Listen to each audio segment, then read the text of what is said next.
Alors là, les amis, le match de demain va être terrible. Je sais pas ce que le Real Madrid a fait à Takefusa Kubo, mais le gars, il est rancunier de malade mental. Regardez la dinguerie qui vient de sortir. Déjà, pour ceux qui le connaissent pas, il s'appelle Takefusa Kubo. C'est un joueur qui appartient au Real Madrid, mais il a été prêté à la Real Sociedad. Il est arrivé à peu près au même moment que Vinicius, quand Zinedine Zidane était là. Et lui, le Real Madrid avait décidé de pas trop lui faire confiance. Depuis ce jour-là, les amis, Takefusa Kubo a une grosse rancœur envers le Real Madrid, les amis. Il vit pour les dégommer. Voici ce qu'il dit. Vous dites que le Real Madrid est mon club formateur, mais je n'ai pas fait mes débuts officiels avec eux. Et j'étais toujours en prêt. Je n'ai pas de bons souvenirs. C'est fini maintenant et je me concentre sur la Real Sociedad. Je ne les vois pas comme une ancienne équipe, mais comme l'un des plus grands clubs au monde. Est-ce qu'on peut être rancunier comme ça? Au moins, il reconnaît que le Real Madrid est le plus grand club au monde. Il aurait pu s'arrêter là, mais ça, c'est mal connaître Takefusa Kubo. Regardez ce qu'il a dit en plus. Je pense que les trois joueurs offensifs du Real Madrid jouent tous au même poste et c'est pourquoi ils ne jouent pas à leur meilleur niveau. Il a raison ou il a tort? Il a raison. Alors là, les amis, moi, ça me hype déjà pour le match de demain parce que je sens que le gars, demain, il va se mettre à 100% comme il le fait d'habitude pour dégommer le Real Madrid tout simplement. Non, là, c'est inquiétant. Nous avons ici la liste des convoqués du Real Madrid pour le match de demain face à la Real Sociedad et regardez ce que les blessures nous ont fait. Le milieu est complètement décimé. Au goal, les amis, on aura nos trois gardiens habituels, Thibaut Courtois, André Lunin et Sergio Mestre. Et en ce qui concerne Lunin, les amis, je vous informe qu'il a prolongé au Real Madrid jusqu'en 2030. Oui, lui qui voulait se barrer. Finalement, il s'est dit, même si je suis pas titulaire ici, au moins je remporte des trophées. Ensuite, les amis, comme défenseurs, on aura Carvajal, Eder Militao, Lucas Vazquez, Valero, Franck Garcia, Rudiger, Fernand Mendy qui était censé être blessé. Finalement, il n'y avait rien du tout. C'est là tu vois que il voulait juste pas jouer avec l'équipe de France pour éviter de se blesser. On arrive maintenant au niveau du chantier. Le milieu, les amis, on aura Valverde, Luka Modric, Arda Güler et Schema.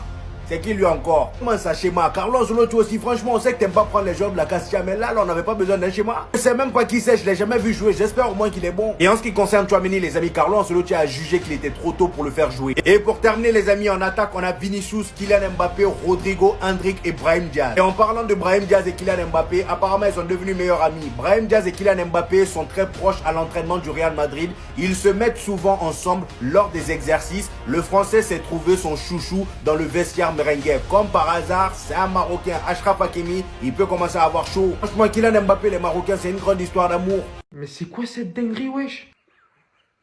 Attendez, c'est une peine de prison? Un CDD, c'est quoi? Mais Chelsea, ils sont fous, quoi? Ils font des contrats de 10 ans. Le pire, c'est que j'avais même pas remarqué. Ils ont fait la même chose à Cole Palmer. Mais carrément, ça devrait être interdit des contrats comme ça. Donc là, t'imagines, t'as l'emprise totale sur un joueur pendant 10 ans. Sachant que les joueurs, eux, ils sont bien, hein. Vu que leur fin de contrat, c'est en 2033. Imaginons, oui, pour l'instant, ils ont la motivation de vouloir réussir, ils sont ambitieux, etc. Mais imaginons, les flops, ça marche pas. Ils vont toucher centime par centime leurs milliers de sterling jusqu'en 2033 en ne faisant strictement rien du tout. Du côté du club, j'en parle même pas, hein. Imaginons, ils veulent faire une affaire personnelle du joueur. Imaginons, ils aiment pas ce que le joueur a fait. Ils veulent ruiner sa carrière. Jusqu'en 2033, tu sors pas du club, mon pote. Non, dites ce que vous voulez. C'est une dinguerie. Là, ils ont pas prolongé, là. Là, ils ont pris perpète, là. Ils sont repassés par le tribunal, ils ont pris perpète. Je viens de voir qu'apparemment, ils font ça pratiquement vraiment à tous leurs jeunes joueurs. Ça a ses avantages, ça a ses inconvénients. J'espère qu'ils savent ce qu'ils font. C'est clairement le premier club que je vois faire ça sur le long terme autant que ça. Mais bon, j'imagine que pour en arriver à ce point-là, il y a quand même un certain système de confiance installé entre la direction et les joueurs. Mais bon,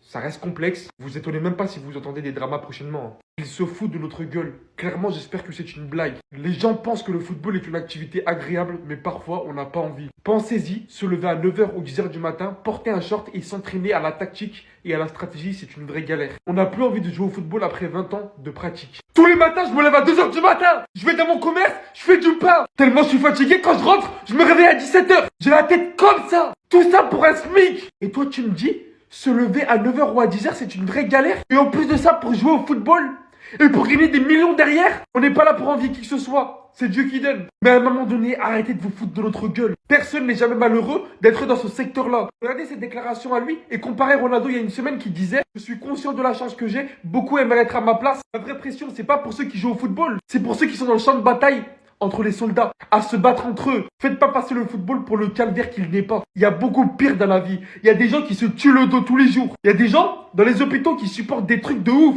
Vous avez tout l'argent du monde. Chose qui règle absolument tous les problèmes de ce bas monde. Sauf la santé. À un moment donné, il faut arrêter de se foutre de notre gueule. Ah, franchement. Mais rien qu'en voyant la posture des gens, on sait déjà. Hansi Flick qui finit meilleur entraîneur du mois. Mais les gars, c'est pas une surprise. Il est venu pour tout éteindre. Il est pas là pour blaguer, il est pas là pour se faire des amis. Il est pas là pour blaguer, les gars. Il connaît ses concurrents. Vous avez tous vu la photo là des coachs de la Liga. Aucun sourire sur son visage, il est absolument neutre. Je vous le dis, cette année, il va remporter à la fois des trophées individuels, donc il sera meilleur coach de l'année. Et à la fois, il va nous remporter des titres avec le Barça. C'est moi qui vous le dis. Non, franchement, travail exceptionnel d'Hansi Flick. J'ai vu qu'il faisait confiance en Ansu Fati. Je vois qu'il est régulièrement derrière lui aux entraînements. Donc on sent qu'il a l'envie de lui donner sa chance. Parce que je vous l'ai dit très clairement, les gars, cette année, Rafinha, il aura une concurrence. Et ce sera Ansu Fati et personne d'autre. Le gamin, il a énormément de potentiel. Et je pense qu'Hansi Flick, il a vu la lumière comme moi. C'est pour ça qu'il est encore derrière lui, qu'il lui donne encore une chance. Franchement, c'est un début rêvé pour nous, les Barcelonais. On sait qu'il y aura des hicks au fur et à mesure de la saison, on est conscient. Avec un effectif comme ça, rempli de blessures, c'est sûr qu'à un moment, ça va caler. C'est pour ça qu'il faut prendre de l'avance en championnat, donc prendre le maximum de points possible. Et surtout, j'ai hâte de savoir ce que ça va donner en Ligue des Champions. Vous connaissez compétiteurs, on regarde. Non, les gars, vous en pensez quoi? Abonnez-vous, repliez, partagez ensemble.